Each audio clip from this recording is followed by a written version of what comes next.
بسم اللہ الرحمن الرحیم۔ السلام علیکم ورحمۃ اللہ وبرکاتہ۔ جماعت ہفتوں کی طالبات، آج اسلامیات کی کلاس میں ہمارا لیکچر نمبر 9 ہے۔ آج کے لیکچر میں جو ہم ٹاپک پڑھنے جا رہے ہیں وہ ہے تقدیر اور مرنے کے بعد زندہ ہونا۔ اس سے پہلی کلاس میں ہم نے ایمان مفصل کے پاس جو ہے 5 عقائد پڑھ لیے تھے۔ اس میں اللہ پر ایمان، ٹھیک ہے، آمنت باللہ جس طرح ہم نے پڑھا، وہ ملائکتی، فرشتوں پر ایمان، اور کتبی، کتابوں پر ایمان، اور رسولی، ان کے اللہ پاک کے رسولوں پر ایمان، اور یوم الآخری، یہ آخرت کے دن پر ایمان۔ یہ 5 چیزیں ہم تفصیلاً پڑھ چکے ہیں۔ اب جو ہم چھٹی چیز پڑھنے جا رہے ہیں، چھٹی اور ساتویں، وہ ہے تقدیر اور مرنے کے بعد زندہ ہونا۔ تقدیر، یہ تقدیر کیا ہے؟ تقدیر کہتے ہیں ہر اچھی اور بری چیز اور ہر انسان کے اچھے اور برے عمل کے وجود میں آنے سے پہلے اللہ تعالیٰ اسے جانتا ہے، اور اللہ کے علم میں ایک اندازہ مقرر ہے۔ اللہ کے اسی علم اور اندازے کو کیا کہتے ہیں؟ تقدیر کہتے ہیں۔ کون سا علم؟ جو اللہ پاک جانتے ہیں کہ ہمارے بارے میں جو اچھا یا برا جو بھی ہونے والا ہے، یا ہم جو کام کرنے جا رہے ہیں چاہے وہ اچھا ہو یا برا، وہ اللہ پاک پہلے سے جانتے ہیں، اور اللہ پاک کے علم میں اس کا ایک اندازہ مقرر ہے۔ وہ اللہ پاک کے علم اور اندازے کے بغیر نہیں ہوتا، تو اس علم اور اندازے کو کیا کہتے ہیں؟ تقدیر کہتے ہیں، ٹھیک ہے۔ تقدیر پر ایمان لانے کے بہت سے فوائد ہیں۔ تقدیر پر ایمان لانا چونکہ بہت ضروری ہے، لہٰذا اس کے فوائد بھی ہیں، کیونکہ اللہ پاک کا کوئی بھی حکم مصلحت سے خالی نہیں ہوتا، ٹھیک ہے۔ تو اب تقدیر پر ایمان لانے کے کیا فوائد ہو سکتے ہیں؟ مثال کے طور پر اگر کسی شخص پر کوئی مصیبت آ گئی یا اس کے اوپر کوئی پریشانی جس کا واقعہ پیش آ گیا، تو اب اس شخص کا اگر تقدیر پر ایمان ہوگا تو اس شخص کا دل مضبوط رہے گا۔ کیسے مضبوط رہے گا؟ اس طرح کہ وہ اس پر اگر خوشی کا موقع ہے، یا زیادہ تر لوگوں کو پریشانی میں ہوتا ہے کہ اگر پریشانی کا وقت آ گیا تو اس کا دل مضبوط رہے گا کہ یہ جو میرے ساتھ ہوا ہے، جو پریشانی ہے، یہ کس کی طرف سے ہے؟ وہ میرے مقدر میں تھا اور اللہ کو یہی منظور تھا، یعنی یہ میری تقدیر میں لکھا تھا اور یہ اللہ کی طرف سے ہے، ٹھیک ہے۔ تو اس پر جو ہے وہ انسان کا دل کیا ہوتا ہے؟ مضبوط رہتا ہے۔ ایک تو فائدہ یہ ہو جاتا ہے، ٹھیک ہے۔ اس کے علاوہ جو ہے وہ کیا ہوتا ہے کہ انسان اپنی پریشانی دور کرنے کے لیے دنیاوی تدبیروں کے ساتھ ساتھ کیا بھی کرتا ہے؟ دعا بھی مانگتا ہے۔ یعنی اگر کسی شخص کا تقدیر پر ایمان ہوگا تو جب اس پر کوئی پریشانی آئے گی تو وہ دنیاوی تدبیروں پر اکتفا نہیں کرے گا۔ یعنی ہم جو کرتے ہیں، جو بھی دنیاوی طریقے سے ہم دوڑ دھوپ لگاتے ہیں، کام کرتے ہیں کہ بس ہماری پریشانی دور ہو جائے، تو اس کے ساتھ ساتھ وہ اللہ پاک سے دعا بھی کرے گا۔ کیوں کرے گا؟ کیونکہ اس کو اس بات پر یقین ہے کہ میرے ساتھ جو پریشانی ہے، جو مشکلات ہیں، وہ کس کی طرف سے ہے؟ اللہ کی طرف سے، اور یہ میرے مقدر میں لکھا تھا، ٹھیک ہے۔ اور ظاہر ہے تقدیر کس سے بدلتی ہے؟ دعا سے، تو وہ دعا بھی کرے گا، ٹھیک ہے۔ اس کے علاوہ کیا فائدہ ہو سکتا ہے کہ اگر انسان کو جو ہے وہ کوئی خوشی یا نعمت کچھ بھی مل رہی ہے، ٹھیک ہے، تو وہ کس کی طرف سے سمجھے گا کہ یہ کس کی طرف سے ہے؟ اللہ پاک کی طرف سے۔ کہ جیسے پریشانی اللہ پاک کی طرف سے ہے، اسی طرح خوشی بھی کس کی طرف سے ہے؟ اللہ پاک کی طرف سے، ٹھیک ہے۔ تو ایک سب سے بڑا فائدہ یہ ہو گیا کہ انسان اپنی خوشی، نعمت، کامیابی، پریشانی سب کس کی طرف سے سمجھے گا؟ اللہ پاک کی طرف سے۔ اس کے علاوہ جو ہے وہ تقدیر پر ایمان رکھنے کے اور کیا فوائد ہو سکتے ہیں کہ تقدیر پر ایمان رکھنے والا شخص کا جو ہے وہ کیا ہوتا ہے کہ وہ کامیابی پر شکر اور ناکامی پر کیا کرے گا؟ صبر کرے گا۔ اگر اس کو کامیابی ملی، نعمت ملی، خوشی ملی، تو وہ اس پر اللہ پاک کا کیا کرے گا؟ شکر ادا کرے گا۔ شکر کیوں ادا کرے گا؟ اس لیے کہ خوشی، نعمت، یہ سب کس کی طرف سے ہے؟ اللہ پاک کی طرف سے۔ اس کے علاوہ جو ہے وہ ناکامی پر صبر کیوں کرے گا؟ کیونکہ ناکامی بھی کس کی طرف سے ہے؟ اللہ پاک کی طرف سے۔ اور شاکر اور صابر، یعنی شکر کرنے والے کے لیے اور صبر کرنے والے کے لیے کیا ہے؟ جنت ہے، یعنی دونوں کیا ہیں؟ جنتی ہیں۔ تو اس طرح سے یہ تقدیر پر ایمان لانے کے کیا ہے؟ یہ فوائد ہیں کہ جب انسان تقدیر پر ایمان رکھتا ہے تو پھر چاہے اس کو کوئی خوشی ملے یا غم ملے تو وہ اس کو اپنا مقدر سمجھ کر کیا کرتا ہے؟ اس پر صبر، شکر کرتا ہے اور اللہ پاک سے دعا مانگتا ہے۔ کلیئر؟ تو یہ تقدیر کا جو ہے وہ ہمارا یہ مکمل ہو گیا کہ تقدیر پر ہمیں کس طرح سے ایمان لانا ہے، اور یہ ہمارا ایمان ہونا چاہیے۔ آخری عقیدہ ہمارا کیا ہوتا ہے کہ مرنے کے بعد زندہ ہونا۔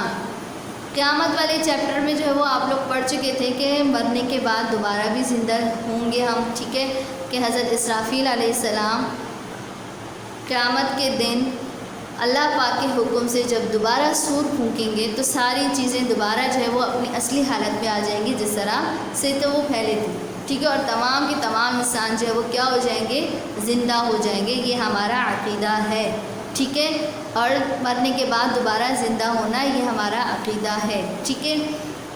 اور پھر کیا ہوگا، دوبارہ سے پھر اللہ کے جو ہے وہ عدالت میں سب آئیں گے، حساب کتاب ہوگا، اور اس حساب کتاب کے نتیجے میں کسی کو جزا ملے گی، کسی کو سزا، یعنی کسی کو جنت تو کسی کو جہنم، ٹھیک ہے۔ اچھا، قیامت کے دن کو اور کیا کیا کہا جاتا ہے؟ ویسے تو قیامت کے دن کے بہت سارے نام ہیں، یہاں پر ہم 3 جو ہے وہ ذکر کر دیتے ہیں۔ یوم الحشر یعنی جمع کیے جانے کا دن، یوم الدین بدلہ دینے کا دن، اور یوم الحساب یعنی حساب کتاب کا دن بھی کہا جاتا ہے، ٹھیک ہے۔ اچھا، ایمان مفصل کا یہ جو ہے وہ ہم نے تفصیلاً پڑھ لیا الگ الگ چیپٹر میں، تو اب یہاں سے ہمیں یہ بات سمجھ آتی ہے کہ اگر ایمان مفصل میں کسی بھی ایک عقیدہ جو ہے وہ ہمارا غلط ہو جائے، کہ کوئی بھی ایک عقیدہ ہمارا غلط ہو جاتا ہے، مثال کے طور پر تقدیر کے جو ہے معاملے میں بہت سے لوگ جو ہے وہ کرتے ہیں، انسانوں کو یا کسی اور کو جو ہے وہ وجہ ٹھہراتے ہیں، ان کے ساتھ اگر کوئی غلط ہو جاتا ہے تو کیا کرتے ہیں کہ کسی اور کو جو ہے وہ الزام دیتے ہیں کہ اس کی وجہ سے ہوا۔ مثال کے طور پر اگر کسی کا روڈ ایکسیڈنٹ ہو گیا اور روڈ ایکسیڈنٹ میں خدا نخواستہ اس کی موت ہو گئی، تو پھر وہ کیا کرتے ہیں، جس گاڑی سے ہوا ہے اس گاڑی ڈرائیور کو جو ہے وہ الزام تراشی کرتے ہیں کہ اس کی وجہ سے ہوا ہے، حالانکہ ہمارا کیا ہے، عقیدہ ہونا چاہیے کہ یہ اس کی تقدیر میں لکھا تھا، اس کی تقدیر میں موت ایسی ہی لکھی تھی، ٹھیک ہے۔ تو یہ جو ہے ہمارا عقیدہ ہونا چاہیے۔ تو سارے کے سارے اگر عقیدے صحیح ہیں، مکمل ہے، تب ہمارا ایمان مکمل ہوگا، اور اگر ان 7 عقیدوں میں سے کوئی ایک عقیدہ بھی جو ہے وہ خراب ہو گیا تو سمجھے ہمارا ایمان کیا ہو گیا، ناقص ہو گیا، ٹھیک ہے۔ تو اس بات کا کیا کرنا چاہیے، ہمیں دھیان رکھنا چاہیے کہ ہمیں جو ہے وہ ہمارے تمام عقیدے کیا ہو، مکمل ہو، صحیح ہو، اپنا محاسبہ کریں کہ اگر کہیں غلطی ہو رہی ہے ہم سے تو ہم اس کو کیا کر لیں، درست کر لیں، ٹھیک ہے۔ اب ہم جو ہے وہ اپنی عملی کتاب پر آ جاتے ہیں، کام دیکھ لیتے ہیں۔ اس سے پہلے چیپٹر کا بھی کام دیکھ لیں گے، قیامت کا، اور اس کا بھی کر لیں گے۔ جی طالبات، اپنی عملی کتاب کے صفحہ نمبر 19 پر آئیے۔ اس چیپٹر کا کام ہم نے پچھلی کلاس میں نہیں کیا تھا، اس کلاس میں ہم کر لیتے ہیں، ٹھیک ہے۔ اچھا جی، پہلا سوال ہے، دنیا کس طرح فنا ہوگی؟ یہ آپ کی درسی کتاب میں بھی موجود ہے، یہاں سے بھی دیکھ لیجئے گا، ٹھیک ہے۔ یہ جواب آپ نے لکھنا ہے۔ دوسرا سوال آپ کے پاس ہے، انسانوں کو دوبارہ زندہ کیے جانے اور قبر سے اٹھائے جانے کے متعلق سورۃ الحج کی آیت بطور دلیل ترجمے کے ساتھ بیان کیجیے۔ آیت پڑھی تھی نا ہم نے، وَأَنَّ السَّاعَةَ آتِيَةٌ لَا رَيْبَ فِيهَا وَأَنَّ اللَّهَ يَبْعَثُ مَن فِي الْقُبُورِ، اور اس کا ترجمہ تحریر کرنا۔ تیسرا سوال ہے، قیامت کے روز کیا ہوگا؟ قرآنی دلائل کے ساتھ بیان کیجیے۔ یہ بھی ہم نے اس کی دلیل پڑھی تھی قرآن پاک سے، ٹھیک ہے۔ قیامت کے روز ہر چھوٹے سے چھوٹے عمل کا حساب کتاب ہوگا، اور اللہ تعالیٰ نے کیا فرمایا تھا، فَمَن يَعْمَلْ مِثْقَالَ ذَرَّةٍ خَيْرًا يَرَهُ وَمَن يَعْمَلْ مِثْقَالَ ذَرَّةٍ شَرًّا يَرَهُ۔ اس کا ترجمہ بھی جو ہے یہ آپ کی درسی کتاب میں یہ سب موجود ہیں، یہ وہاں سے دیکھ لیجئے گا۔ سوال نمبر 4 ہے، قیامت کب آئے گی؟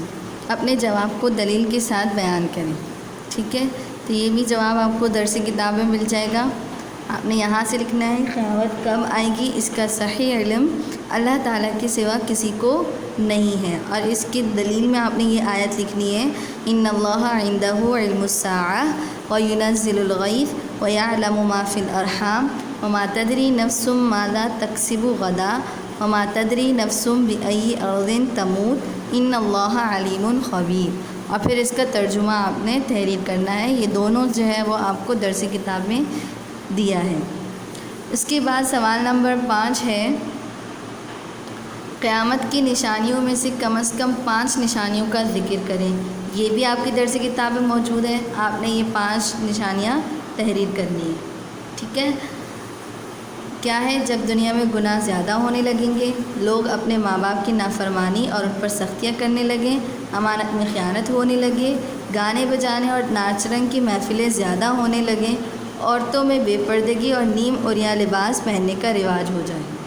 ٹھیک ہے، یہ آپ نے کر لینا ہے۔ اب ہم جو ہے وہ نیکسٹ چیپٹر کا بھی کام کر لیتے ہیں، تقدیر اور مرنے کے بعد زندہ ہونے کا۔ یہ والا ہم نے آج پڑھا تھا لیکچر، اس کا کام کر لیتے ہیں۔